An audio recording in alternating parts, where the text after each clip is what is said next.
For people that may be listening to this and really feeling like, wow, this is a way that I want to start living my life, what would be your suggestions? Yeah, the process of acceptance really is, I have the definition between self-acceptance and self-love.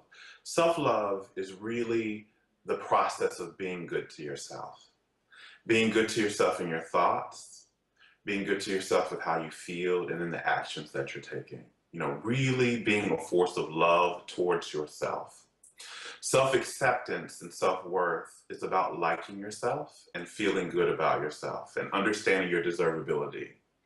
So there's a process between those two things. Self acceptance really comes when we stop judging ourselves, when we just put the whips and the chains and the criticism down and we just love ourselves. And one of the things that really changed my life more than anything I ever did was this very simple prayer.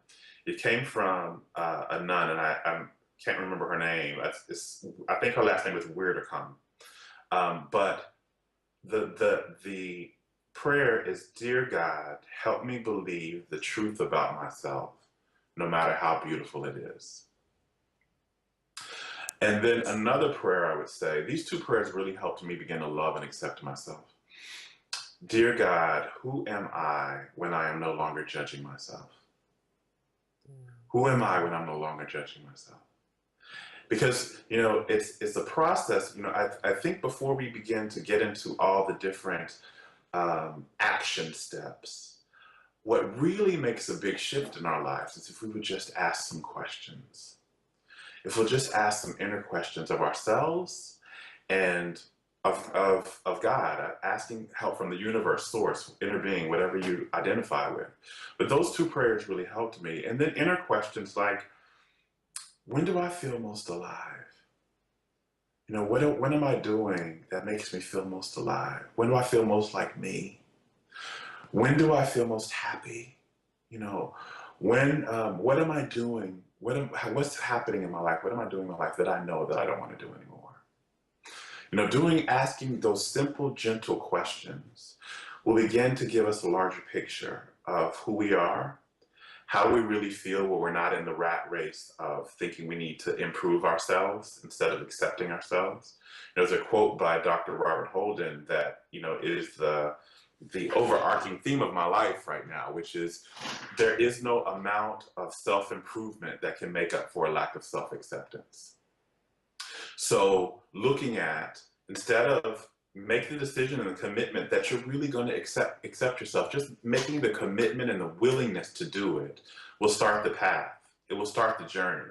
I am committed to really accepting and loving myself. I may not know how to do that now. I may not know what that looks like, and I may be scared down to the core of my bone, but I'm willing to take this journey. And I know that it starts with stopping judging myself. So I'm going to pay attention to where I'm judging myself, and I'm going to try to do that less and less every day. It's a very simple process. It doesn't have to be this mountainous thing. I think when we start changes, we make them mountainous. We make them huge. And we say, oh my God, how am I ever going to do that? How am I ever going to take all that on? I don't know anything about that. That seems huge. I've got to do all these things every day. I've got to meditate 25 minutes a day and firm. And just start with a simple prayer and simply asking yourself some questions. Yeah, and and what I hear in that also is that it also takes time to have patience, that this transformation, transitioning, growing, expanding in all of these ways, it takes time, and it parallels your own personal story of what you said about how you had healed in that, say, year and a half, but ended up back in the hospital because you were, working through kind of the quick fixes, and then realized, wow, I need to take my time here and really, really become strong and become whole. Yeah, we look at one of the major metaphors that we love to look at and symbols we love to look at is the caterpillar's transformation into the butterfly, right? Well, that doesn't happen overnight. It's a process. And if you look at the process, there are several stages of that process.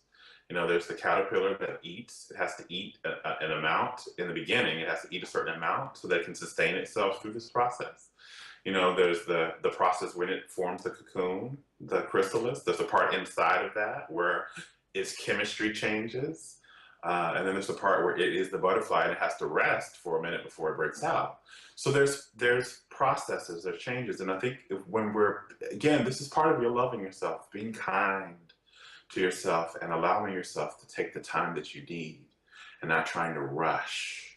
You know, I think we really begin to taste the juiciness of life wherever we are when we slow down. When we slow down and allow ourselves to be where we are and to take the pace that is most comfortable for us. You can commit to doing the deep work of this, but also commit to doing it at a pace where you're not burning your nervous system out. You know, I think a lot of this, we see a lot of this happening today in the spiritual growth and personal development realm, where people are taking on these journeys, but they're wanting to rush through them and they're burning out. You know, and when you understand that the universe is supporting you and the universe loves you, and there's no time of day, there's no time of your life or chapter of your life where you're not being supported fully, and you can ask for that support. You can verbally ask for it, you can energetically ask for it, but you can ask for that support. So when you know you're being supported, you don't have to rush. We rush when we feel alone. Because when we feel alone, we feel like if we don't do this, we don't do it now, it's not going to happen. But when you understand you're supported, you can say, whatever timing this takes for me, I'm still going to be, there's going to be happiness in my life. There's going to be love in my life.